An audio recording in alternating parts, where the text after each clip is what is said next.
I, 26M, met Sarah, 26F, at my friend Mike's, 27M, birthday party 3 years ago.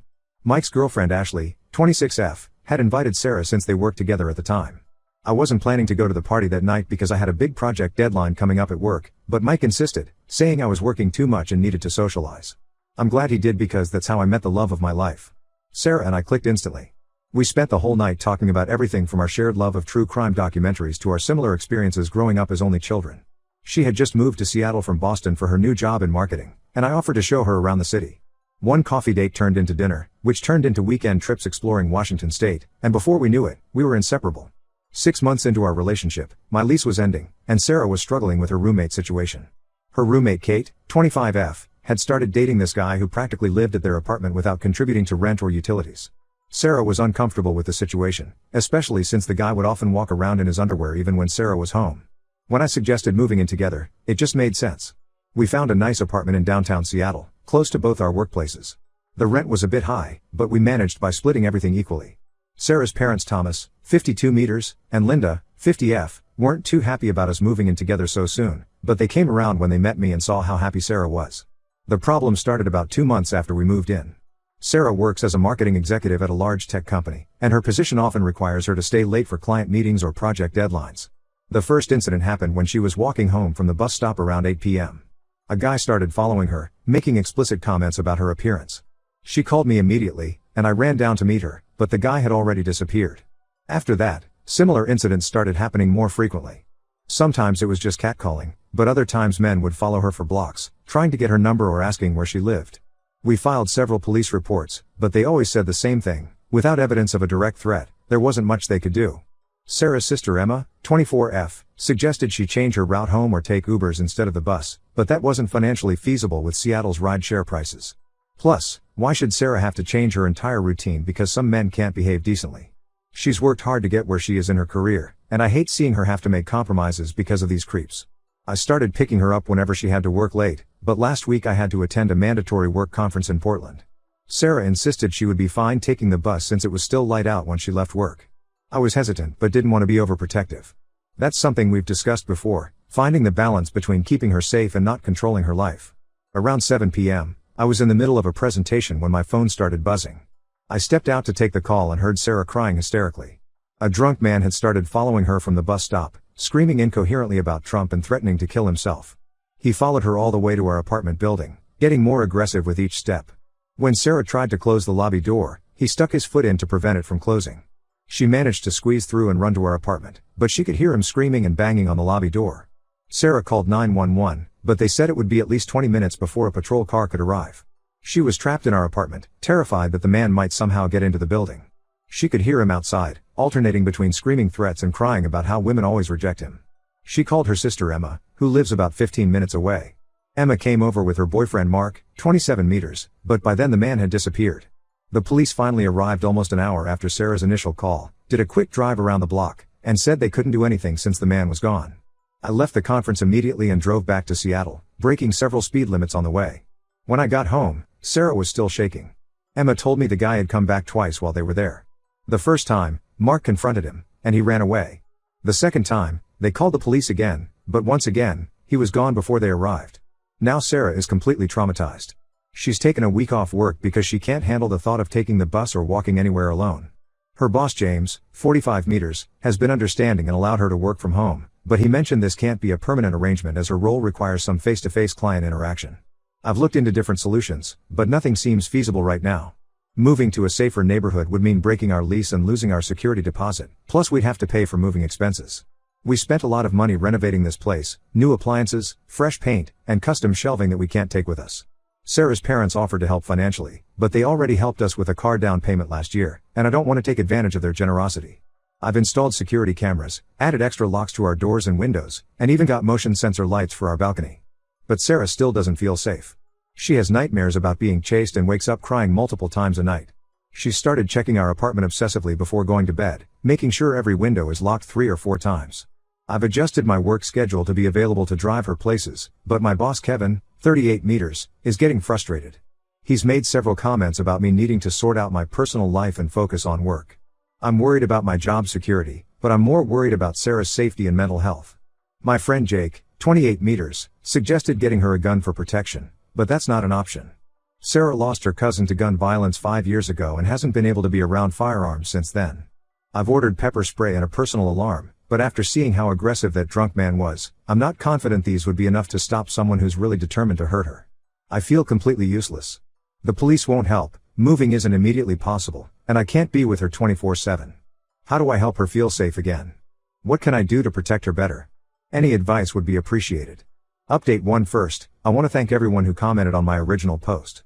Your suggestions about security systems and self-defense classes were helpful, even though we haven't been able to implement most of them yet. The past 2 weeks have been absolute hell, and things have gotten much worse than I could have imagined. After a week of working from home, Sarah started feeling guilty about putting so much pressure on her team. Her company had several important client presentations coming up, and her boss James, while initially understanding, started making comments about team dynamics suffering from remote work. We spent hours discussing whether she should go back to the office. I offered to drop her off and pick her up every day, rearranging my work schedule to make it possible. My boss Kevin wasn't happy, but honestly, I didn't care anymore. Last Friday, Sarah decided to try going back to work. The week had been relatively quiet, and she felt a bit more confident with all the new security measures we'd installed. I dropped her off at 8 a.m., and we agreed I would pick her up at 6 p.m. sharp. She texted me throughout the day, letting me know she was okay, and things seemed to be going fine. Around 5:30 p.m., I received a text from Sarah that made my blood run cold. She said there was a guy in the coffee shop across from her office who had been watching her all day. She first noticed him during her lunch break when she went to get coffee with her coworker Jenny, 28F. He was sitting by the window, staring directly at her. When she went back to the office, she could see him still sitting there, occasionally looking up at her building. Sarah decided to leave early and asked if I could come get her right away. I was in the middle of a meeting but left immediately, telling my boss it was an emergency. The drive to her office usually takes about 20 minutes, but there was heavy traffic due to an accident on the main road. I tried calling Sarah to tell her I'd be a little late, but her phone went straight to voicemail. When I finally reached her office building 30 minutes later, Sarah wasn't in the parking lot. I ran up to her office, but it was empty. Her bag was still at her desk, and her computer was still on. Jenny told me Sarah had left about 15 minutes ago, saying she was going to wait in the coffee shop since I was running late. I felt my heart stop. I ran across the street to the coffee shop, but Sarah wasn't there. The guy she had mentioned wasn't there either. The barista remembered Sarah coming in looking scared, but said she had run to the bathroom and hadn't come out. When I knocked on the bathroom door, I heard crying. Sarah had locked herself in the bathroom. The guy had followed her when she left the office. He tried to grab her arm in the parking lot, saying he just wanted to talk. Sarah managed to break free and run into the coffee shop. Her phone had died, which is why she couldn't call for help. She had been trapped in that bathroom for 45 minutes, terrified that the guy was still outside waiting for her. The coffee shop staff had called the police when they noticed something was wrong, and this time they actually caught the guy. He was still lurking around the building when the police arrived. That's when everything got even more complicated. The guy turned out to be David, 29 meters, Mark's cousin. Yes, the same Mark who is dating Sarah's sister Emma. Apparently, David had seen Sarah's pictures on Mark's social media, photos from family gatherings, dinners, and the holiday party we had all attended last Christmas. He had become obsessed with her, following Mark's and Emma's social media accounts to track Sarah's locations and routine. Emma broke down when she found out. She had been regularly posting pictures of her sister dates with Sarah, including the cafes they visited and the shops they liked. She even posted about Sarah returning to work that day, excited that things were getting back to normal. She never thought someone would use this information to stalk her sister. Mark is devastated too. He had no idea his cousin was capable of something like this. Apparently, David had been asking casual questions about Sarah for months, but Mark thought he was just being friendly and taking an interest in his girlfriend's family. Mark immediately cut all ties with David and is cooperating fully with the police, providing them with all the messages David had sent him asking about Sarah. The police have charged David with stalking and attempted assault, but he was released on bail 2 days later. His parents posted the bail, claiming their son has mental health issues and needs help, not jail. We've filed for a restraining order, but the hearing isn't for another month. The legal system moves painfully slow when you're living in fear. The situation has caused a huge rift in Sarah's family. Emma is destroyed by guilt, constantly apologizing and crying about how she never should have posted so much on social media. But their parents are defending Emma, saying she couldn't have known David would do something like this. They're pressuring Sarah to forgive her sister, saying family needs to stick together during difficult times. Sarah has completely shut down. She's angry at Emma for unconsciously helping her stalker, angry at her parents for defending Emma, angry at Mark for bringing David into their lives, and angry at me for not getting to her faster. She's barely eating or sleeping. When she does sleep, She has nightmares about what could have happened if she hadn't made it to the coffee shop in time. I suggested talking to a victim advocate that the police recommended, but Sarah refuses. She says she's tired of telling her story to people who can't actually help her. The only person she still talks to is Jenny, who has been bringing her work files and checking on her daily. Jenny even offered to be a witness for the restraining order hearing, as she had noticed David watching The Office several times before but hadn't realized he was targeting Sarah specifically. Our relationship is struggling. Sarah doesn't feel safe anywhere or with anyone anymore. She flinches when I try to hold her, and she started sleeping in the guest room because she says she needs space. I'm trying to be patient and understanding, but it kills me to see her suffering like this. I don't know how to help her anymore. Everything I do seems to make things worse. Has anyone dealt with something similar? How do you help someone rebuild their sense of safety when it's been completely shattered? How do you hold a relationship together when trust in everyone and everything has been broken? Update 2. I really wish I was writing this update with better news, but everything has gotten so much worse in ways I never could have imagined. The past month has been like living in a nightmare that keeps revealing new, darker layers. The restraining order hearing was scheduled for last week. Sarah had been preparing for it with help from Jenny, who had been documenting every time she noticed David watching The Office. Jenny even helped Sarah organize a timeline of events and gathered statements from other co-workers who had seen David lurking around. 2 days before the hearing, Sarah received an anonymous email with screenshots of text messages. At first, she thought they were from another one of David's victims trying to help. But as she read through them, she realized they were conversations between David and Jenny. Yes, the same Jenny who had been supporting Sarah through all of this. The texts went back months. Jenny and David had dated briefly last year after meeting at a company event. She broke it off because David wasn't ambitious enough for her, but she never got over him. When she saw him watching Sarah from the coffee shop that first day, she didn't warn Sarah. Instead, she texted David, asking why he was there. That's when their sick collaboration started. Jenny began feeding David information about Sarah's schedule, which entrance she used, when she took lunch breaks, and which days she stayed late. She even told him about our plans to move next month, including the address of the new apartment we were considering. The most disturbing messages were from the day of the incident at the coffee shop. Jenny had texted David that Sarah was leaving early, suggesting he accidentally run into her in the parking lot. She thought if she helped orchestrate enough chance encounters, David would realize Sarah wasn't interested and come back to her. At least, that's what she claimed when the police questioned her. We took the messages to the police immediately. They brought Jenny in for questioning, and she broke down pretty quickly. She admitted to everything but kept insisting she never thought David would hurt Sarah. The text messages proved otherwise. There were multiple conversations where David talked about making Sarah pay attention to him and Jenny encouraged him, saying things like maybe she'll finally notice you if you make a bigger gesture. The company fired Jenny as soon as they found out. They're also conducting an internal investigation because Jenny had used her position to access Sarah's calendar and private information. Our lawyer says this actually strengthens the case against David, as it proves premeditation and organized stalking. But here's where it gets even more complicated. During Jenny's questioning, it came out that Emma knew about Jenny and David's previous relationship. She had met Jenny at a company holiday party last year when Jenny was still dating David. Emma claims she forgot about it until now because it was such a brief interaction, but Sarah doesn't believe her. Sarah has completely cut off contact with Emma and their parents. She says she can't trust anyone anymore. Her parents keep trying to mediate, saying Emma genuinely forgot and is devastated about everything. They've been calling me constantly, asking me to help convince Sarah to talk to Emma, but I've stopped answering their calls. Sarah needs space to process this betrayal, and I'm going to respect that. Mark has been trying to make things right by helping our lawyer build a case against David. He's provided years of messages and emails showing David's increasing obsession with Sarah. But Sarah doesn't want his help. She says everyone connected to David is dead to her now. We've had to completely scrap our plans for moving since Jenny knew about them. The property manager was understanding when we explained the situation and agreed to let us break the lease without penalty. We're looking at places in completely different neighborhoods now, and we're not telling anyone the address except our employers. Sarah has quit her job. She couldn't handle going back to that office knowing Jenny had been watching her and reporting her movements to David all those months. Her boss James tried to convince her to stay, offering to move her to a different apartment or let her work remotely permanently, but Sarah says the company will always remind her of this nightmare. I don't know what's going to happen now.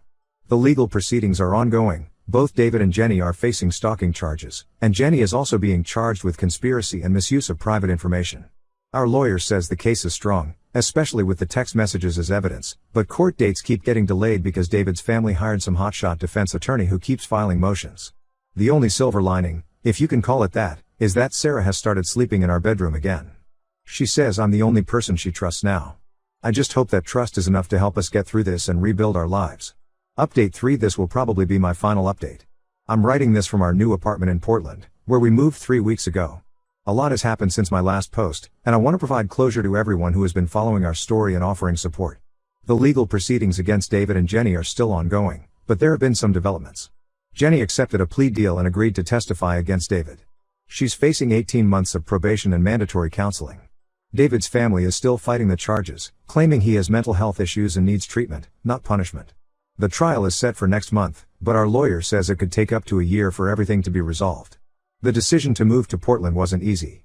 I had to give up my position at my company, but they had an opening in their Portland office, so I was able to transfer. The pay is slightly less, but the cost of living here is more manageable. Sarah found a new job with a marketing firm that allows her to work remotely. Her new boss actually went through something similar years ago and has been incredibly understanding about Sarah's situation. Emma made one last attempt to reconcile before we left Seattle. She sent a lengthy email explaining that she genuinely hadn't connected the dots about Jenny and David's relationship until it was too late. She included screenshots of her social media from that time period, showing that she had only briefly mentioned meeting Jenny at the holiday party. Sarah read the email but didn't respond. She says maybe someday she'll be ready to talk to Emma again, but right now, any reminder of what happened sends her into a panic attack. Sarah's parents also tried to visit before we left. They showed up at our old apartment unannounced, saying they couldn't let their daughter leave without trying to fix things. Sarah refused to see them. She asked me to tell them that she needs time to heal without anyone trying to force reconciliation or minimize what happened. They left a letter that Sarah hasn't opened yet. She's keeping it, but says she's not ready to read it. We've completely changed how we live now. We don't post anything on social media. Our new address is known only to our employers and a handful of trusted friends who never had any connection to David or Jenny. We chose an apartment complex with 24-hour security and multiple surveillance cameras. The building also has a secure parking garage, so Sarah never has to walk outside alone at night. The nightmares haven't completely stopped, but they're less frequent. Sarah started doing online therapy sessions last week. She says talking to someone who's physically far away makes her feel safer.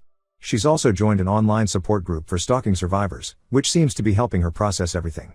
I know some people might think we're running away from our problems. Sarah's parents certainly do. They've been telling mutual friends that we're overreacting and that moving away will only make it harder to heal family relationships. But I've seen Sarah smile more in the past week than she did in the last 3 months in Seattle. Sometimes running away is actually running towards something better.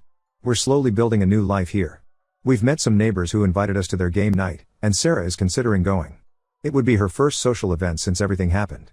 She's nervous but says she wants to try. That's progress. I don't know what the future holds, especially with the ongoing legal battle. But for now, we're focusing on creating a safe, peaceful life in our new home. Sarah is finally sleeping through the night again, and honestly, that's all the validation I need that we made the right choice. Thank you to everyone who offered advice and support throughout this ordeal. Your messages helped us feel less alone during the darkest times.